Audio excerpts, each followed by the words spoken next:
Në teatrin e përhershëm të lojës Patrioti dhe Tradhtari kundrejt listës serbe, Komisioni Qendror i Zgjedhjeve në këtë mbledhje vulosi rezultatet e të gjitha subjekteve politike përveç atyre të listës serbe.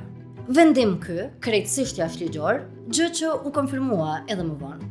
Përfaqësuesit e vetëvendosjes votuan kundër, e ata të partive të tjera, të friksuar se mos duken jo patriot, abstenuan. Votoj kundër listës serbe? Por, a janë vërtet kaq shumë kundër listës serbe sa duken partitë shqiptare?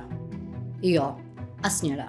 Nëse e shohim shumën e mjeteve të përfituara nga lista serbe gjatë viteve të fundit, para që merren me aprovim të partive shqiptare, atëherë shihet tjetër film.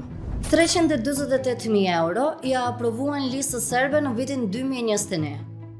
350.000 të tjera në vitin 2022. 315.000 në vitin 2023. Në vitin 2024 i u ndan 360.000 euro. E në vitin 2025, 270.000 të tjera. Gjithsejt, 1.623.868 euro për vetëm 5 vjet. Të gjitha këto para, të ndara me votim të gjitha partive shqiptare edhe vetëvendosjes. Pra, të gjitha partitë shqiptare votuan, firmosën dhe financuan hipokrizinë politike me para publike.